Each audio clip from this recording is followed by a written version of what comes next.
Shalom, bien-aimés du Seigneur. Ce message vous est proposé par le ministère de la Parole et de Guérison de la communauté Mère du Divin Amour. Nous espérons qu'il vous fera du bien.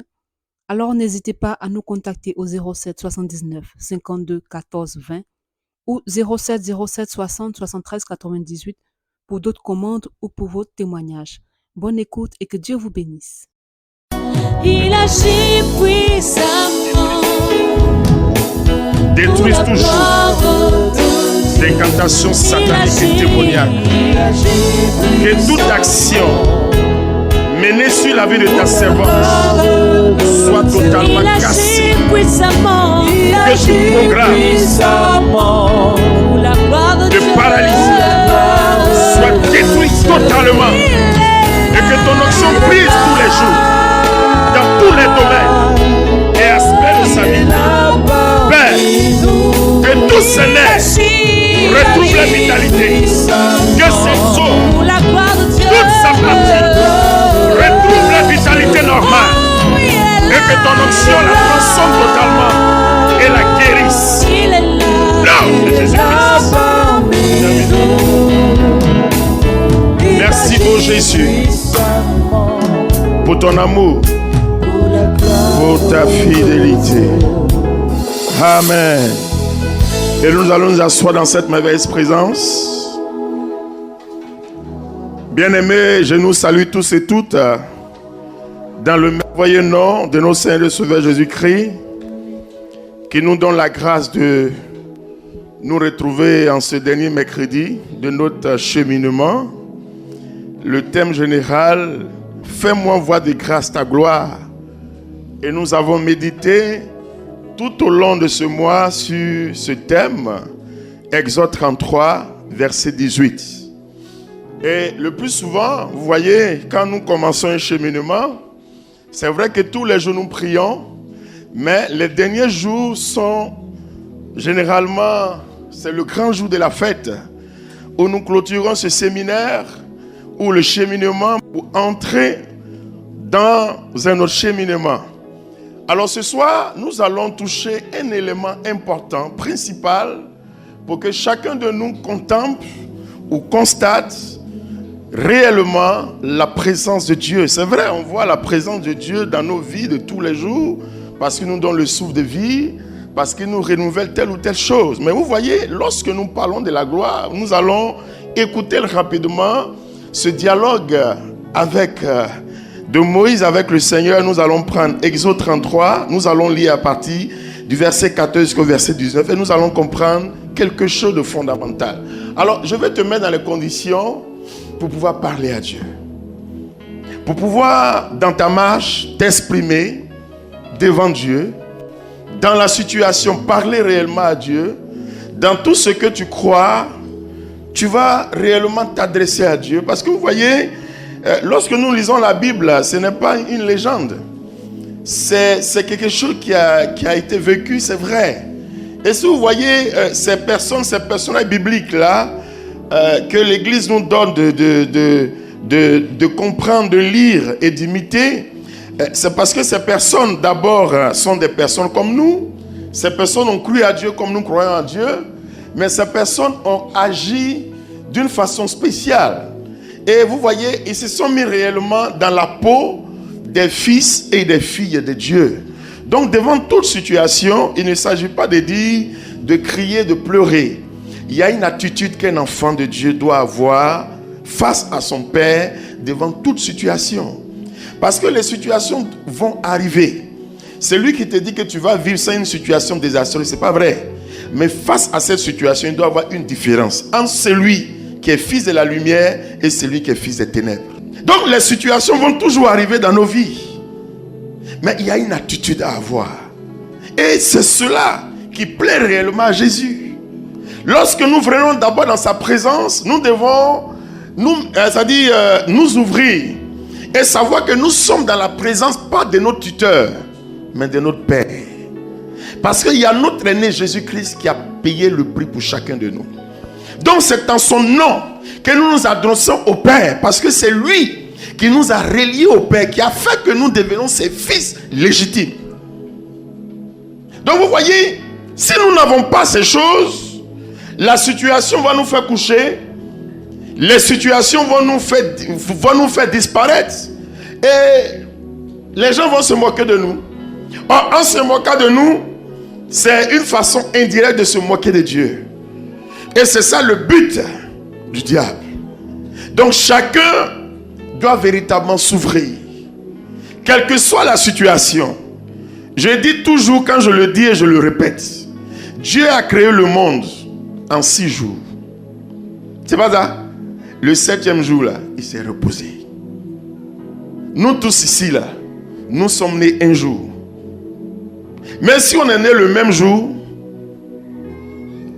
il y a quelques secondes qui nous séparent l'un de l'autre.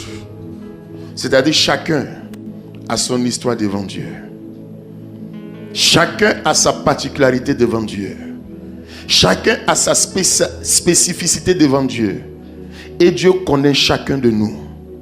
C'est Dieu qui a notre histoire en main. Ne regarde pas l'autre pour dire tu es en retard.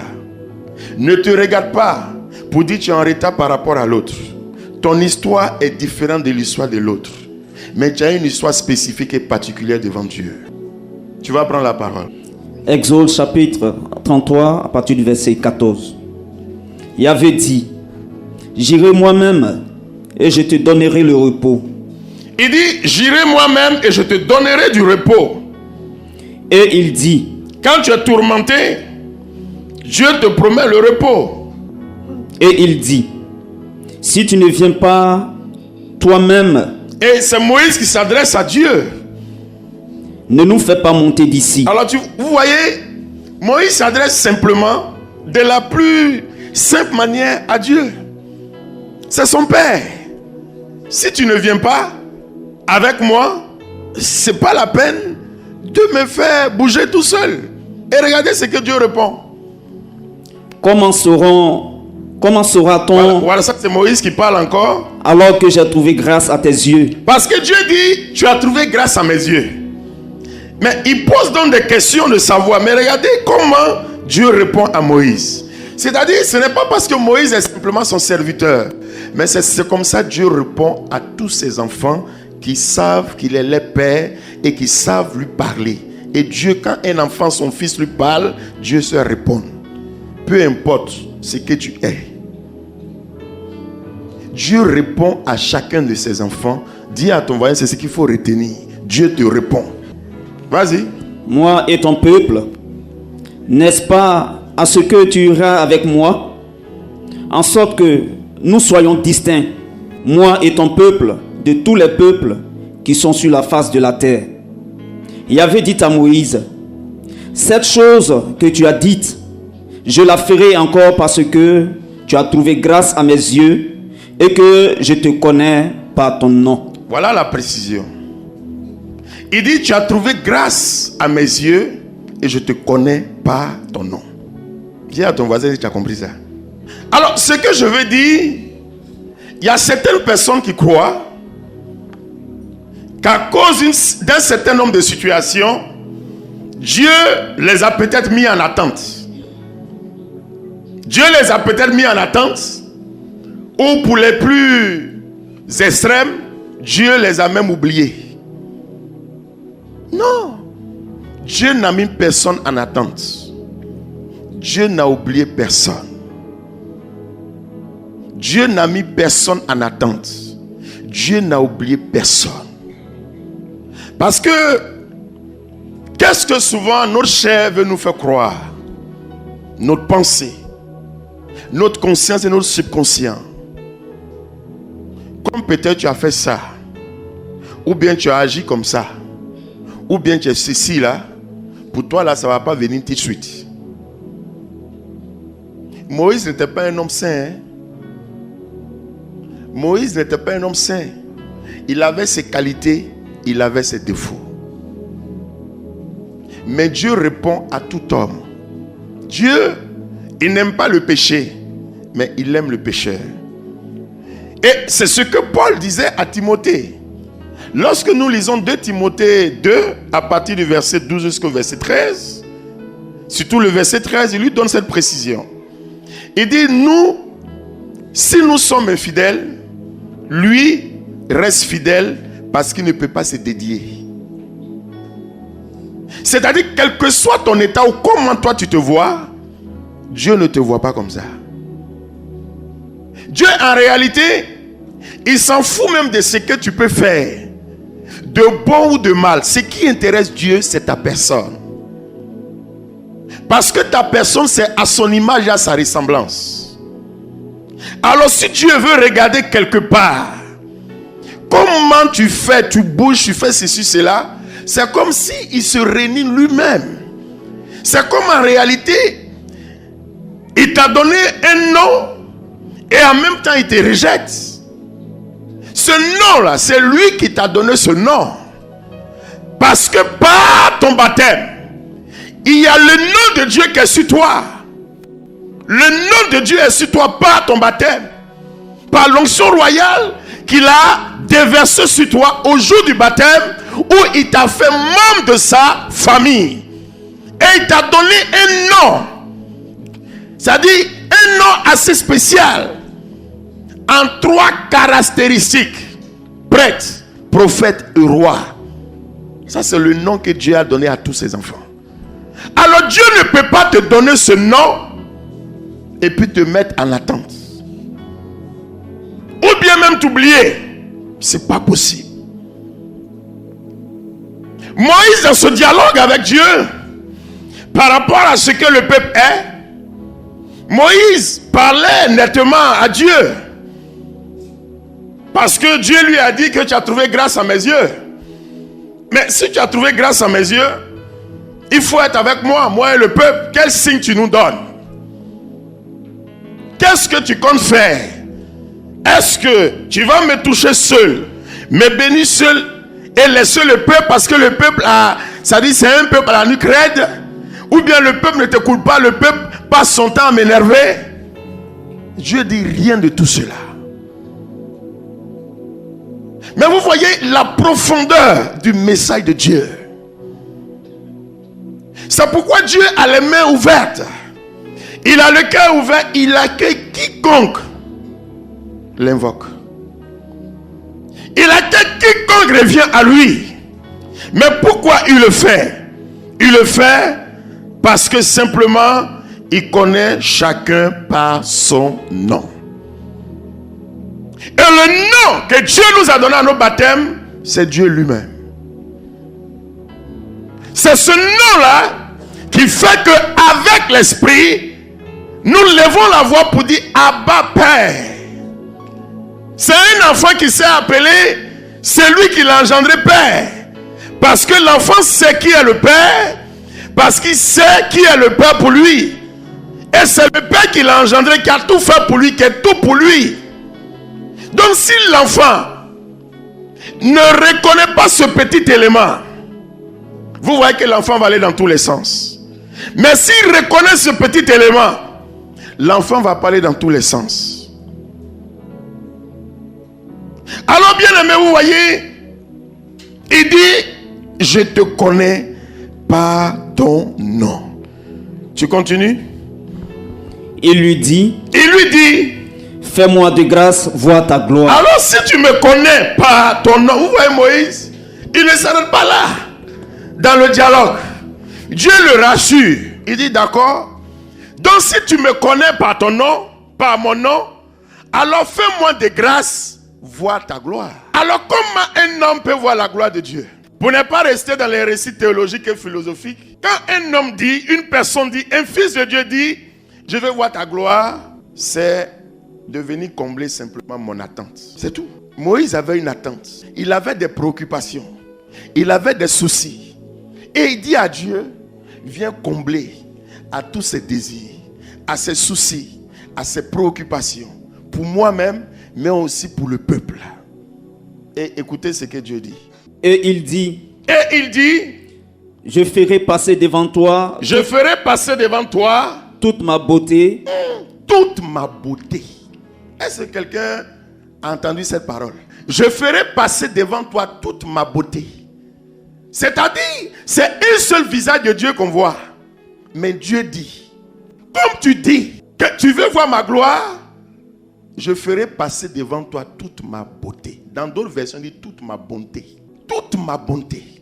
Mais c'est un Dieu excellent, un Dieu merveilleux. Une façon de dire, mon enfant, ne te décourage point. Parce que tu as vu une partie de mon visage, mais tu n'as pas vu tout mon visage. Alors comme tu es mon enfant, je vais te faire voir tout mon visage. Et la Bible parle de beauté. C'est ce qui est bon en Dieu.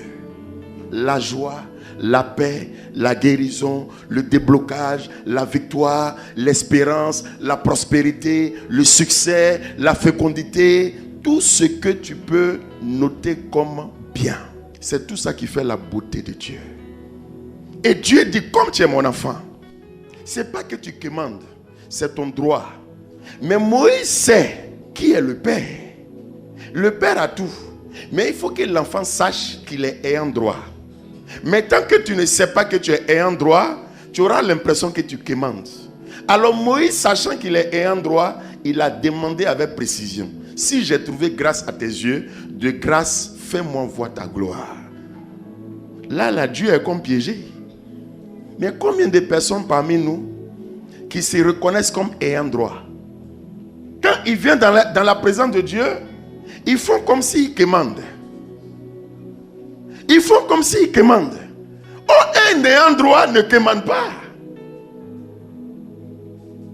Un ayant droit ne commande pas. Il revendique ce qui lui revient de droit. Continue.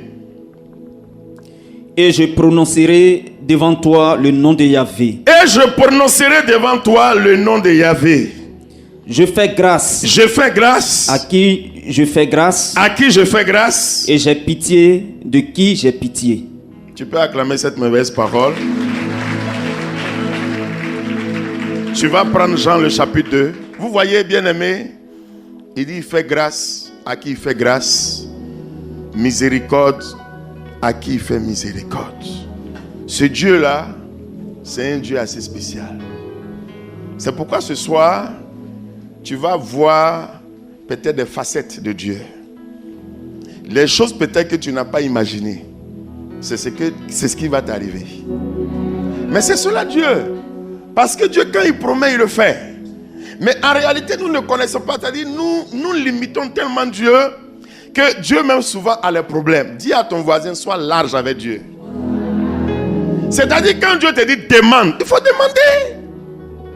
C'est-à-dire, même quand on demande, on sent que dans notre demande, il y a les petits pincements. Est-ce que ça, si il demande, il va me donner? Un ayant droit, quand il dit de demander, il demande tout. Parce que quand tu demandes avec les petits pincements au cœur, c'est comme si tu demandes à un tuteur.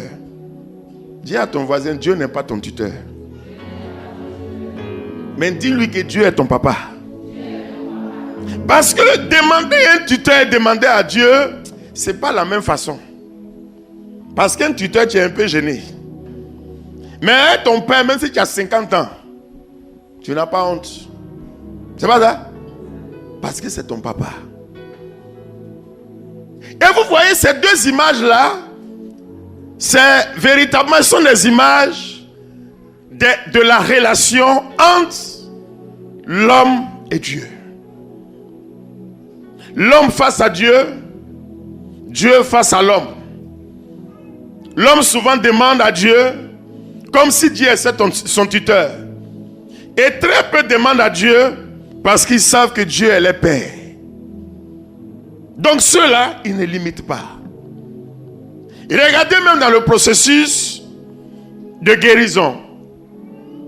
Lorsque Bartimée était face à son destin, il a fait tout ce qu'il pouvait faire. Mais quand le temps était arrivé, où la parole s'est accomplie dans sa vie, Jésus s'est arrêté, il dit, que veux-tu que je fasse pour toi? Mais il n'a pas demandé comme un tuteur. Il n'a pas demandé comme un enfant demande à un tuteur. Il a simplement demandé sans hésitation, sans pincement au cœur, parce qu'il croyait que ce qu'il avait demandé allait lui être accordé, mais surtout que la personne à laquelle il demande est capable de lui donner cela. Il dit que je retrouve la vue. et systématiquement ce qu'il a demandé est advenu dans sa vie. Vous voyez, dans le récit des noces de Cana, c'est un récit important pour nous faire comprendre quelque chose aussi de fondamental dans la deuxième partie du premier point. Vous voyez, lorsque nous lisons le verset 11, il dit ceci: il manifesta sa gloire et ses disciples crurent en lui. Alors tu vas lire d'abord à partir du verset 3 rapidement. Et il n'avait pas de vin, car le vin des noces était épuisé. Le vin des noces était épuisé. La mère de Jésus lui dit: La mère de Jésus lui dit: ils n'ont pas de vin. Ils n'ont pas de vin. Jésus lui dit: que me veux-tu, femme? Que me veux-tu, femme? Mon heure n'est pas encore arrivée. Mon heure n'est pas encore arrivée. Sa mère dit au servant: Sa mère dit au servant: tout ce qu'il vous dira, faites-le. Tout ce qu'il vous dira, faites-le. Or, il y avait là 6 jarres de pierre. Or, il y avait là 6 jarres de pierre destinés aux purifications des Juifs. Destinés aux purifications des Juifs. Et contenant chacune 2 ou 3 mesures. Et contenant chacune 2 ou 3 mesures. Jésus leur dit: remplissez d'eau ces jarres. Remplissez d'eau ces jarres. Il les remplissait jusqu'au bord. Il les remplissait jusqu'au bord. Et il leur dit: puisez maintenant et portez-en au maître du repas. Puisez maintenant et portez-en au maître du repas. Il lui emportait. Lorsque le maître du repas eut goûté l'eau devenue vin. Et il ne savait pas d'où il venait. Tandis que les servants le savaient, eux. Qui avaient puisé l'eau. Le maître du repas appelle le marié et lui dit: tout homme sait d'abord le bon vin, et quand les gens sont ivres, le moins bon. Toi, tu as gardé le bon vin jusqu'à présent. Cela, Jésus en fut le commencement des signes à Cana de Galilée. Et il manifesta sa gloire et ses disciples crurent en lui. Il manifesta sa gloire et ses disciples croient en lui. Vous voyez, quand tout arrive dans ta vie, je vais te dire une seule chose. Il faut commencer à louer véritablement Dieu. Quand tout arrive dans ta vie, ça c'est un secret que je vais te donner. Parce que vous savez, pour que Dieu nous remplisse, il faut que nous soyons vides. Ça aussi, c'est quelque chose de fondamental. Pour que Dieu nous remplisse, il faut que nous soyons totalement vides. Voici des personnes qui étaient en mariage, où il y avait vraiment, c'est-à-dire c'était de façon physique, on pourrait appeler une humiliation, une honte. Les gens vont dire: ah mais vraiment le mariage, ils sont venus, c'est vrai, tout le monde était assis, ils ont eu un peu à manger, et puis ceci, cela. Bon, vous connaissez un peu ce récit, je vais passer sur certains détails. Et voici Marie, qui est la mère qui l'a porté, qui le connaît par son nom, parce qu'elle a eu la première, la révélation. Elle le connaît par son nom. Elle allait lui parler. Bon, apparemment, il n'était pas chaud pour faire quelque chose. Mais Marie a dit simplement au serviteur: faites tout ce qu'il vous dira. C'est-à-dire, quelle que soit la situation, aie simplement les yeux tournés vers Dieu. Parce que ce que l'homme peut appeler honte, Dieu connaît le mot honte. Tout ce qui va te déstabiliser, Dieu va faire tout pour éloigner ça de toi. C'est ce qu'il faut comprendre. Tout ce qui va te déstabiliser, Dieu va faire tout pour éloigner cela de toi, parce que c'est son nom qui doit être glorifié. Dieu a un cœur. Contrairement à ce que les gens, même s'il est esprit, Dieu il a un cœur. Alors comment les gens pensent que Dieu n'a pas un cœur? Donc Dieu s'en fout, il ne nous regarde pas, il nous laisse, on passe à gauche, on passe à droite. Dis à ton voisin, c'est pas, j'ai envie de faire toutes ces gymnastiques là.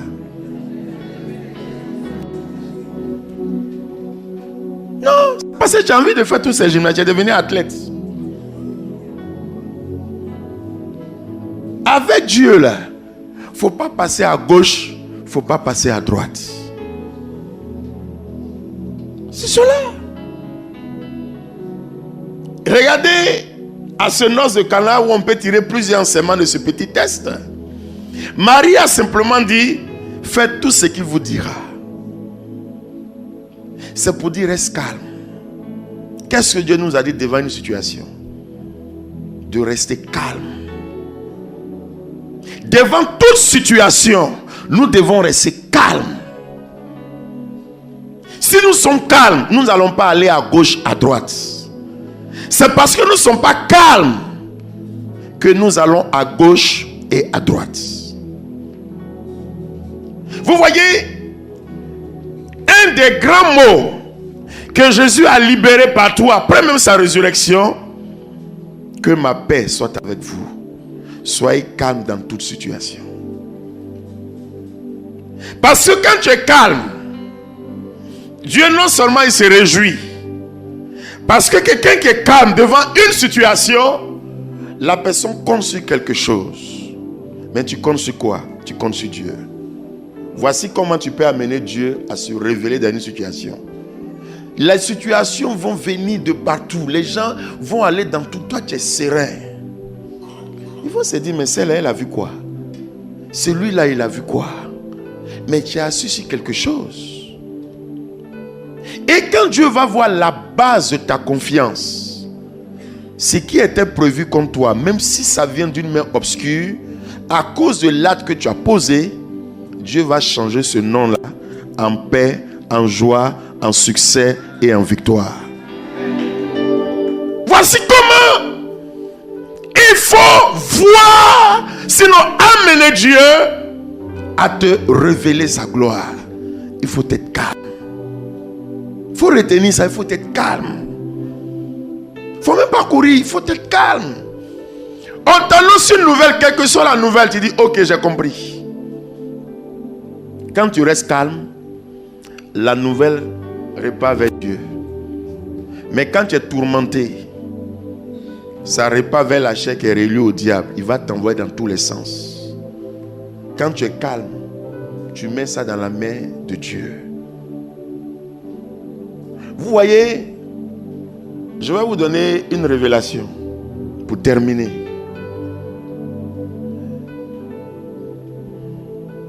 Quand il dit, tu es créé à mon image et à ma ressemblance. Et quand Jésus dit, je vous ai fait cohéritier de mon trône éternel. En réalité, tout ce qui peut être inquiétude là, Jésus a porté tout ça sur lui. Tout ce qui peut te mettre hors de toi, tout ce qui peut te déstabiliser, la guérison, la libération, ce n'est pas maintenant que Jésus apporte cela.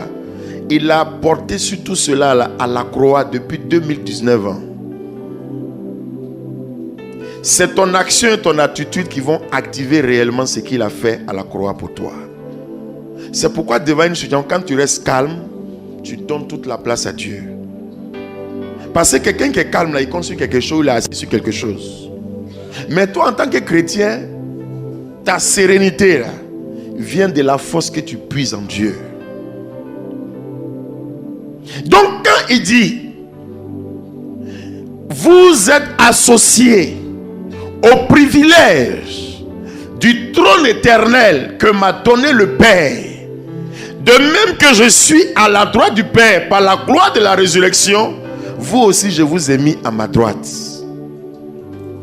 Donc si Jésus a bénéficié de telle faveur du Père, ce n'est pas nous qui n'allons pas bénéficier de ces privilèges du Père en passant par Jésus. C'est pourquoi devant n'importe quelle situation, la situation peut avoir un nom, peut avoir une période, peut avoir un temps, mais c'est notre attitude. Vous voyez dans ces deux messages, regardez le dialogue de Moïse avec le Père, avec Dieu, donc son attitude. Et regardez le dialogue de Marie avec son attitude, avec son fils, donc son attitude. Elle est restée calme. Elle a simplement dit, faites tout ce qu'il vous dira. Le reste a suivi. Voici le message important que tu dois retenir. quand Moïse parlait à Dieu, Moïse ne paniquait pas. Il a simplement parlé. Il a eu la réponse. Il est resté calme. Et puis il a vu. Marie a parlé à son fils. Malgré même la réponse qu'a donnée son fils, elle est restée comment? Calme. Donc tu peux parler à Dieu. Et puis tu as comme l'impression que Dieu ne te répond pas bien. Il faut être calme. Tu as comme l'impression que tu as parlé à Dieu, mais Dieu ne veut pas faire. Il faut être calme. Tu as comme l'impression que depuis que tu parles à Dieu, les situations se multiplient dans le mauvais sens. Dis à ton voisin, il faut être calme. C'est le secret. Est-ce que tu as compris ce qu'il dit là? Il faut être calme. Parce qu'un guerrier, il ne se chauffe pas trop. Lui, il est calme. Il faut être calme. Parce que le Saint-Esprit est calme. Donc ce soir, ce que tu dois retenir, c'est être calme. Parce que Dieu est ta force. Dieu est ton bouclier. Dieu est ton protecteur. Il faut être calme. Quel que soit le diagnostic qu'on va te donner, n'importe où tu iras, il faut être calme. Comprends bien. Il faut être calme. C'est le mot dans tout ce que je viens de dire là. C'est pour que tu retiennes, il faut être calme. Sérénité. Il faut être calme. Parce que pour ta propre vie, si tu es perturbé, mais c'est pas bon. Vie physique, mais si tu es perturbé, c'est pas bon. Dans la vie spirituelle, mais si tu es perturbé, c'est pas bon. Parce que l'ennemi va en profiter. Donc il faut être calme. Puisque tu es calme physiquement, l'ennemi ne sait pas ce à quoi tu penses ou ce que tu prépares. Spirituellement, comme tu es calme, lui-même il est dérangé. Parce qu'il veut quand tu bouges, quand tu parles. Mais quand tu es calme, tu laisses maintenant Dieu prendre la place. C'est pourquoi les grands saints là, ils ne parlaient pas beaucoup. Mais on les voyait agir. Le silence là, qui est une grande vertu dans la spiritualité catholique là. C'est une grande vertu. C'est une façon de laisser Dieu parler en nous. Et Dieu prend le bavardage là, ça va t'apporter quoi? Pleurer là, tu fatigues ton corps pour rien. Courir de gauche à droite là, tu fatigues tes nerfs. Parce que tu vas courir quand tu viens le soir, tu es fatigué, tu vas demander à ce qu'on te masse. Donc tous les efforts que tu fais, ça va te fatiguer. Spirituellement, tu vas trop penser quand tu vas avoir migraine. La nuit, tu ne peux pas dormir. Donc, quels que soient les échauffements là, il y aura un malaise quelque part. Donc, pour ton bien, c'est le calme. Quand tu es calme, c'est pas que tu es calme parce qu'il faut être calme. Il faut être calme en Dieu. Dieu connaît la honte. Mais il a dit que je ne laisserai jamais l'opprobre être jeté sur mes serviteurs et mes servantes. Ne seront jamais confondus tous ceux et celles qui mettent en moi leur confiance. Dieu a un cœur. Est-ce que tu crois en réalité que Dieu a un cœur? Quelle que soit la situation, reste calme. Quand tu restes calme, tu remets la situation dans les mains de Dieu. Vous voyez, il a dit une parole très forte à l'envoyé de Marthe et Marie, les deux sœurs de Lazare. Quand ils sont allés voir Jésus pour lui dire que ton ami Lazare est malade à mourir, Jésus leur a dit que la maladie de Lazare, ce n'est pas pour conduire Lazare à la mort, mais c'est pour que par cette maladie, le nom de Dieu soit glorifié. C'est une façon de leur dire, restez calme. Restez calme. Il n'y a pas une situation qui m'échappe. Restez calme. Marie a dit aux disciples, restez calme, faites seulement tout ce qu'il vous dira. Il faut rester calme. Depuis là, tu cours là. Tu cours, tu passes ici, tu passes ici. Il n'y a rien. Il faut rester calme un jour. Dis à ton voisin, reste calme un jour. Alors ce soir, tu vas véritablement te présenter devant Dieu comme un enfant. Un enfant qui écoute son papa, c'est l'enfant qui est calme. Il ne s'agite pas. Parce qu'il croit en la force de son père. Il croit aux potentialités de son père. Il croit en la capacité de son père de réaliser quelque chose dans sa vie ou de faire quelque chose de bien dans sa vie à tout moment. Donc cet enfant-là, il est calme. Il a une assurance humaine, physique, que tout le monde voit. Mais il espère en quelque chose dans son père. Et nous, étant fils et filles de Dieu, notre calme là, attire sur nous l'onction de Dieu. Oh, l'onction de Dieu brise tout joug. Le calme attire l'onction de Dieu. Oh, quand l'onction vient sur nous, c'est toute la présence de Dieu qui est sur nous. Et nous agissons pas comme des fils adoptifs, mais nous agissons comme des fils héritiers. Parce que l'onction nous fait agir dans la puissance du Saint-Esprit. Donc, bien-aimé, quel que soit ce qu'on t'a dit, quelle que soit la nouvelle, quelle que soit la situation, je sais une seule chose.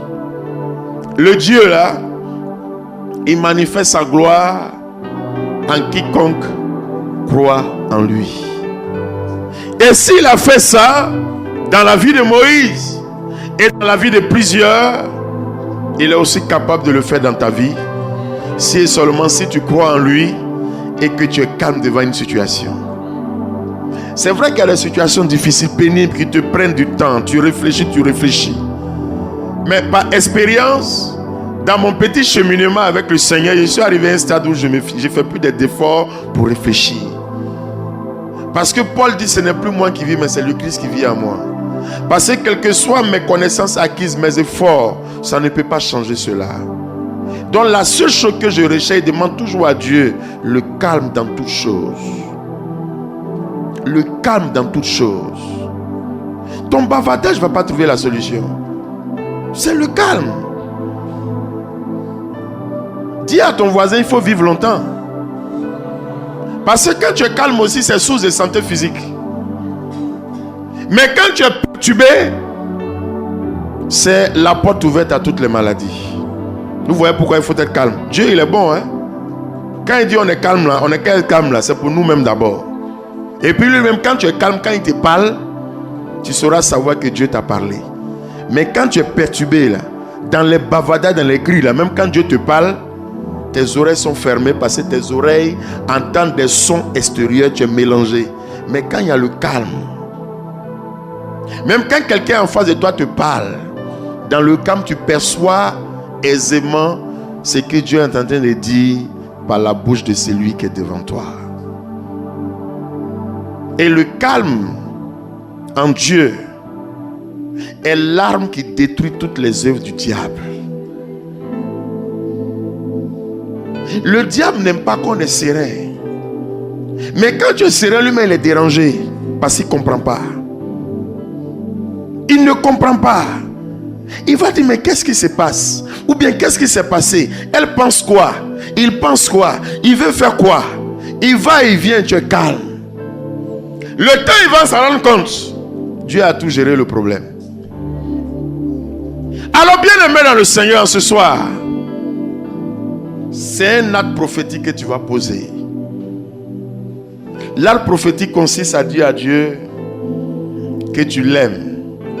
Et le signe que tu l'aimes, tu promets rester calme dans toute situation. Vous voyez le secret? Quand tu restes calme, c'est une façon de dire, je donne la gloire à Dieu et je lui donne la pleine permission d'agir dans ma vie.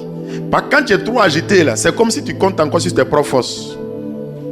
Mais quelqu'un qui est calme là, il est serein, il est calme. D'abord tu comptes sur Dieu, mais tu dis à Dieu dans tous les cas, moi là, je ne peux rien faire sans toi.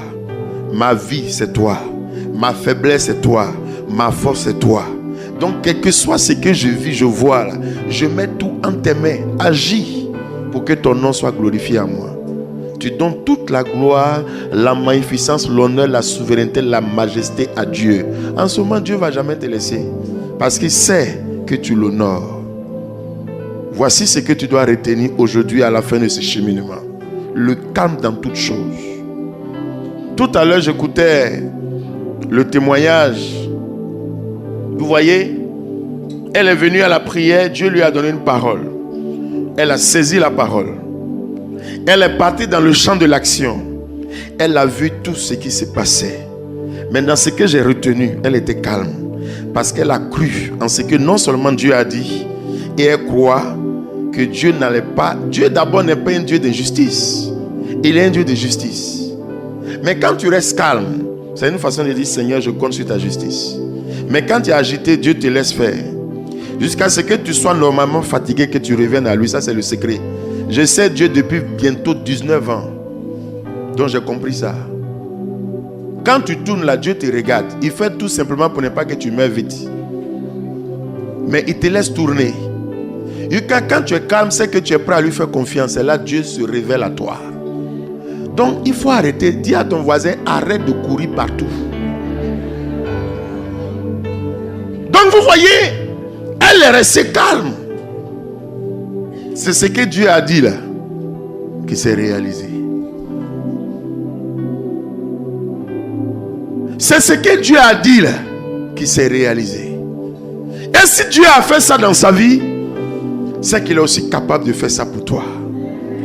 Vous voyez, il faudrait que nous atteignions ce niveau-là. Il faudrait que nous atteignions ce niveau-là pour que le monde croie en réalité que Dieu nous a vraiment appelés à sa suite. Ils vont voir que par nos actes, par nos façons de faire, c'est vrai qu'on ne peut pas tout avoir en même temps. Mais Dieu nous donne ce qui est essentiel pour nous au moment précis. Dieu nous donne ce qui est essentiel pour nous. Avant la fin de notre séjour là, sur terre, là, tout ce qu'il nous a promis, là, qu'on doit avoir, il nous donnera. Donc on reste calme en tout temps, en tout lieu, en toute occasion. Et on laisse Dieu agir dans notre vie. C'est cela.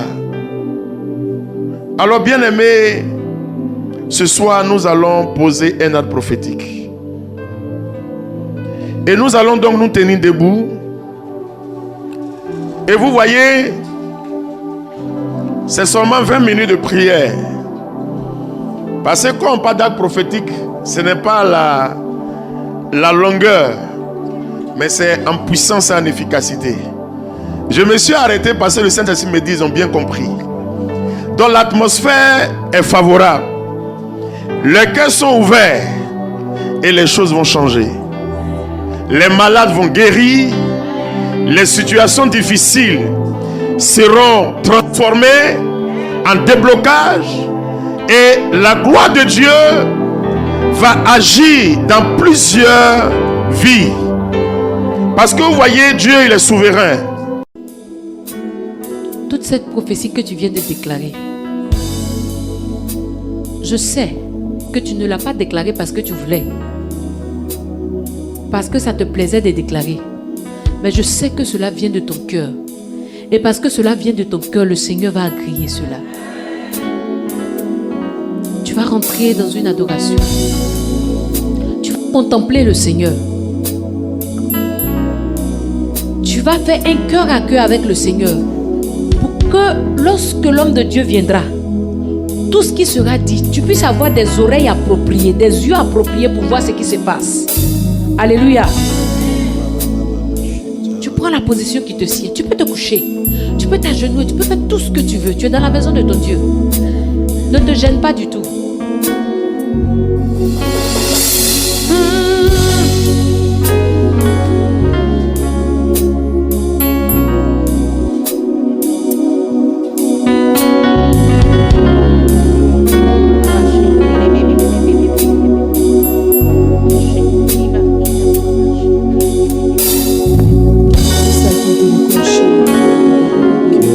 Ces personnes dans cette atmosphère-là qui ont un témoignage, vous pouvez approcher rapidement la table de presse. Vous allez voir le berger. Il va vous écouter, puis vous allez venir en témoignage. Si le Seigneur vous bénit dans les petites choses, attendez-vous à de grandes choses. Mais il est important de lui rendre grâce. Amen.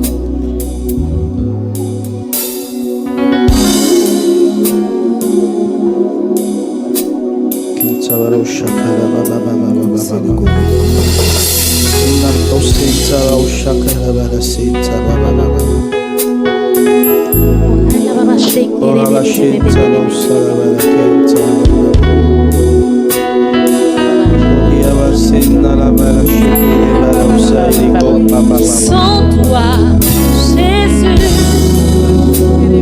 ma vie n'est plus pareille. Je n'ai que ma voix pour t'adorer. Sans toi, Jésus, ma vie n'est plus pareille.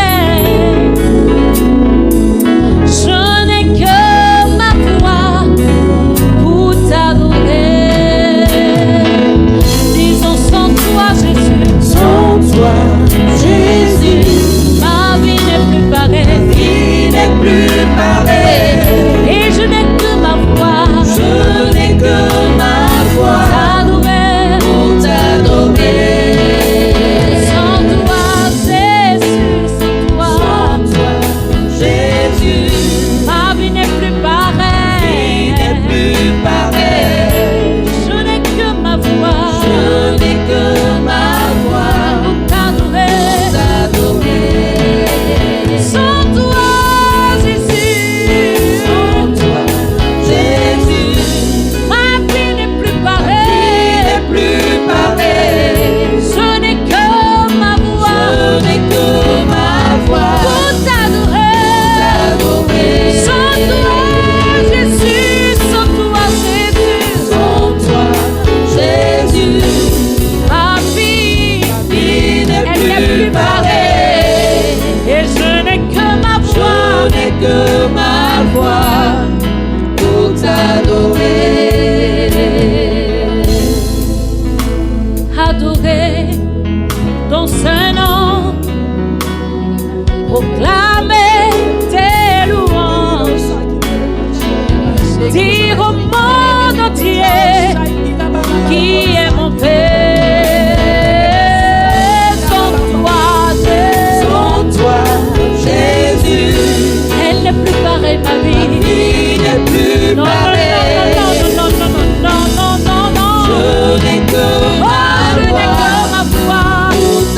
Seigneur, sans toi, Jésus, ma vie n'est plus pareille. Ma vie n'est plus pareille. Je n'ai que ma voix pour t'adorer. C'est pourquoi t'adorer,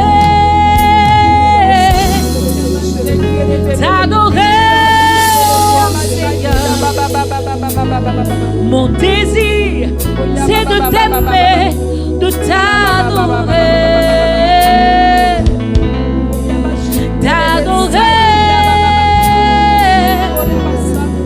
T'adorer, oh Seigneur.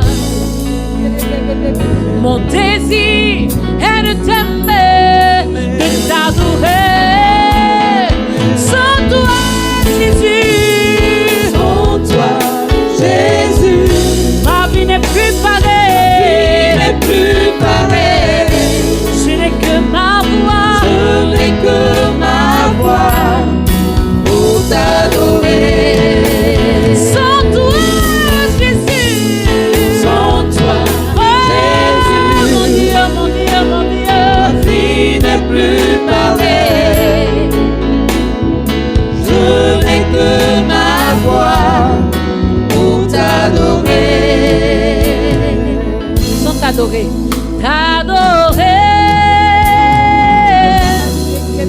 T'adorer, oh Seigneur.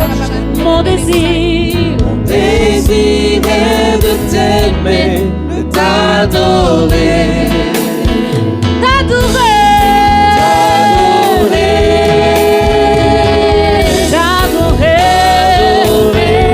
Oh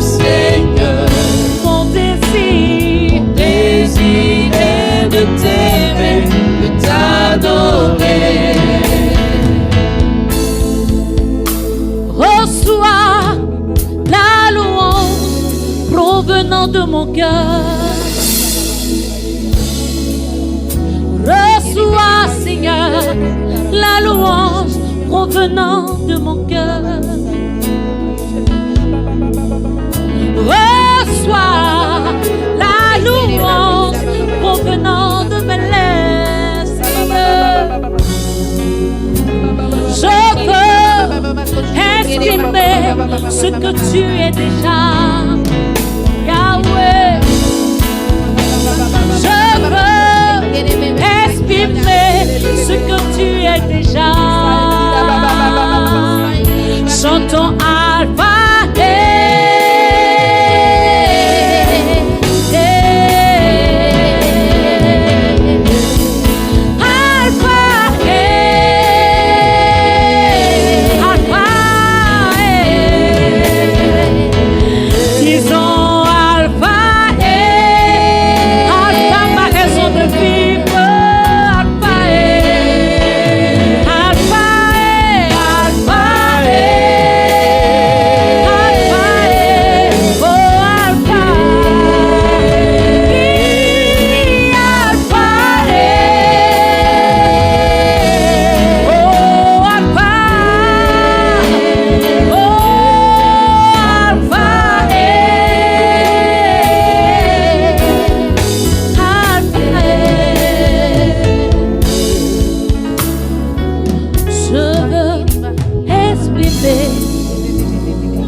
Celui de t'adorer, Jésus. Je veux exprimer mon désir, celui de t'adorer, Jésus. Je veux exprimer mon désir, celui de t'adorer, Jésus. Je veux exprimer mon désir, celui de t'adorer, Jésus. Car tu es comme un étendard, comme un étendard, Seigneur, comme un étendard, comme un étendard, comme un étendard. Tu es mon étendard, Seigneur, comme un étendard. Tu es mon étendard, Seigneur, comme un étendard. Tu es mon étendard, comme un étendard. Je veux exprimer mon désir, celui de t'adorer, Jésus. Car tu es comme un étendard, comme un étendard, comme un étendard, comme un étendard, comme un étendard, comme un étendard. Seigneur, tu es mon étendard, comme un étendard. C'est toi mon étendard, comme un étendard. Yahweh, mon étendard, c'est toi, comme un étendard. Jésus,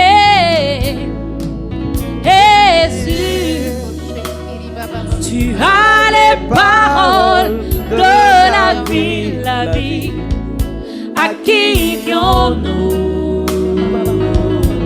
Jésus, Jésus, tu as les paroles de la vie, tu as les paroles de la vie. Toi seul as les paroles de la vie, à qui irions-nous? Jésus, Jésus,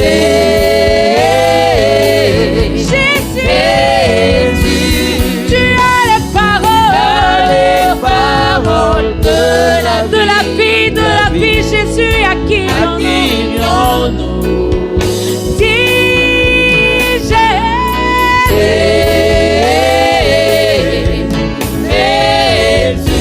sont les paroles qui libèrent, de la vie qui reste. À qui irions-nous? À qui irions-nous? À qui irions-nous? À qui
Tu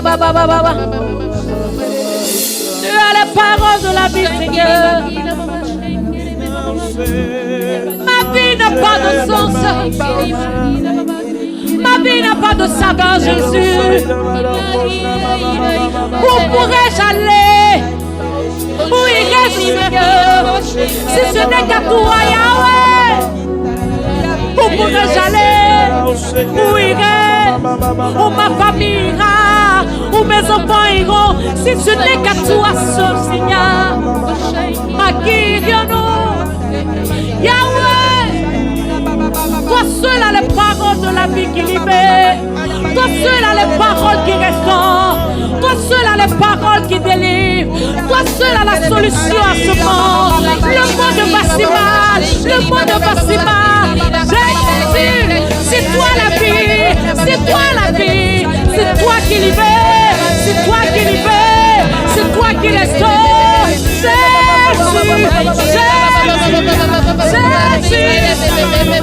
Oh, à qui irions-nous, Jésus? À qui irions-nous? À qui irions-nous? À qui irions-nous? Où pourrais-je aller, Yahweh? Où pourrais-je aller, Yahweh? Où pourrais-je aller? Oh, où pourrais-je aller, Yahweh? Mon âme est dans la souffrance, car ma vie est loin de toi, Yahweh. Je veux me rapprocher de toi. Je veux me rapprocher de toi, car je sais que ma vie n'a pas de sens sans toi. Yahweh, où pourrais-je aller? Où pourrais-je aller? Où pourrais-je aller? Où pourrais-je aller? Où pourrais-je aller? Où pourrais-je aller? Où pourrais-je aller? Où pourrais-je aller? Où est-ce que je pourrais aller, Seigneur? Où pourrais-je aller? Où pourrais-je aller? Où pourrais-je aller? Vers qui irais-je, Seigneur? Oh, oh, hey, Jésus, Jésus qui est comme toi, qui est comme toi, Jésus. Qui peut se comparer à toi, Seigneur? J'ai mis ma confiance en toi. J'ai ma confiance en toi. Oh Adonai, ma confiance en toi. Yeah, yeah, yeah, yeah, yeah. Jésus, ma confiance, elle est en toi. J'ai mis ma confiance en toi. Seigneur, j'ai mis ma confiance. J'ai mis ma confiance en toi. Yahweh, ma confiance est en toi. J'ai mis ma confiance en toi. Adonai, ma confiance est en toi. J'ai mis ma confiance en toi. Oui, je sais, ma confiance est en toi. J'ai mis ma confiance en toi. Seigneur, ma vie ne peut rien. Je ne peux rien. Ma vie ne peut rien. Oh, même quand je danse, c'est toi qui me réveille. C'est toi seul qui me réveille. Jésus, c'est pourquoi je sais que sans toi ma vie n'est rien. Je crie à toi que j'ai mis ma confiance. Oh, confiance en toi. J'ai mis ma confiance en toi. Je sais que tu peux le faire. Ma confiance. J'ai mis ma confiance en toi. Tu peux me libérer parce que tu as payé le prix pour moi. Eh Jésus, j'ai mis ma confiance en toi. Jésus. Oh, ma confiance en toi. J'ai mis ma confiance en toi. Ma confiance est en toi, Jésus. J'ai mis ma confiance en Elle est en toi. toi. Oh, ma confiance est Jésus. J'ai mis ma confiance en toi.